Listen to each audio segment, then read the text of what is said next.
Vote दावा करत आहे. त्यानंतर एक लिस्ट आम्हाला मिळाली आणि त्या लिस्टमध्ये साधारणतः 156 ठिकाणी वक्फ बोर्डने दावा केलाय. तुमचा दावा कुठेतरी खरं होताना पाहायला म्हणजे काय? बघा, आम्ही जी काय माहिती काढलेली, जी काय माहिती गोळा केलेली त्या अनुसार ती माहिती लोकांच्या समोर आणली होती. हा एक फार मोठा धोका आहे. वक्फ बोर्ड सारखा हा जो काही कायदा आहे, काय जो बोर्ड आहे, तो आपल्या देशामध्ये आपल्या देशाला इस्लामिक राष्ट्र बनवण्याच्या दृष्टिकोनातून पाऊल टाकण्यासाठी हे सगळे प्रयत्न हे लोकांचे चालू आहेत. सुदैवाने आज आपल्या देशात आणि राज्यात हिंदुत्ववादी विचाराचं सरकार आहे. हिंदुत्ववादी विचाराचे प्रधानमंत्री आणि मुख्यमंत्री आहेत.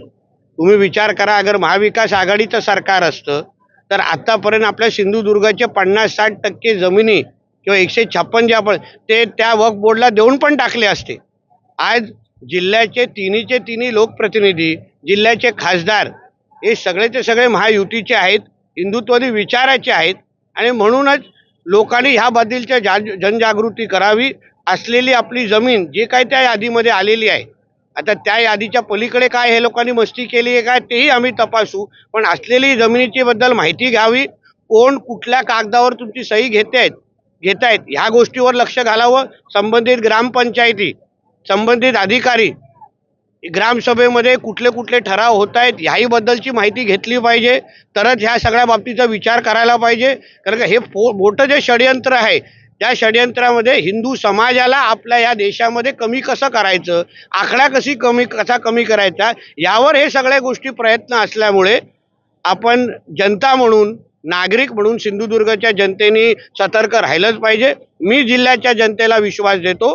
आमचं सरकार, आम्ही लोकप्रतिनिधी, आमचं केंद्र सरकार असेपर्यंत तुमच्या एकही इंच जमीन आम्ही वक्फ बोर्डला द्यायला देणार नाही, एवढं शब्द मी जिल्ह्याच्या जनतेला देतो. देवस्थानची जागा यामध्ये जास्त प्रमाणात आहे, आचऱ्यामधील जागा जास्त आहे. बघा, हाच तो मोठा धोका आहे. म्हणजे आज आपल्या ज्या देवस्थानाकडे आपण सगळ्या आस्थेने पाहतो, म्हणजे मुंबईपासून ते कोकणापर्यंत देवस्थानाच्या छोट्या मोठ्या सगळ्या पूजेला आपण आवर्जून उपस्थित राहतो. या सगळ्या देवस्थानावर पण दावा ठोकण्याची हिंमत या वक्फ बोर्डने केलं असेल तर ह्यांची हिंमत मोडण्याचं काम सिंधुदुर्गाच्या हिंदू समाजाने केलंच पाहिजे. आज आपल्या देवाकडे, मंदिरांकडे हे वाकड्या नजरेने पाहण्याची हिंमत करत असतील तर उद्या आपल्या राहत्या घरांकडे पण हे लोक सोडणार नाही. म्हणून या सगळ्या बाबतीमध्ये अभ्यास करून मीही संबंधित प्रशासनाशी बोलणार आहे, पोलीस खात्याशी बोलणार आहे, जेणेकरून अशी ही जी काय मस्ती सुरू केलेली आहे ही हिंमत कशी तोडता येईल यावर निश्चित पद्धतीने पावलं उचलली जातील, एवढा विश्वास जिल्ह्याच्या जनतेला देतो. राज्यात आणि देशात हिंदुत्ववादी सरकार आहे, यावर ठोस पावलं उचलली जाणार आहे. आमच्या केंद्र सरकार म्हणजे आदरणीय मोदी साहेबांच्याच सरकारने वक्फ बोर्ड या कायद्यामध्ये अमेंडमेंट सुचवलेले आहेत, ज्याच्यामुळे हे जे काय ह्यांची मुजोरी आहे, हे जे काय जसं न सांगता कोणाची जमीन घेणं, कुठलाही कोणालाही अपील करण्याची मुभा नाही.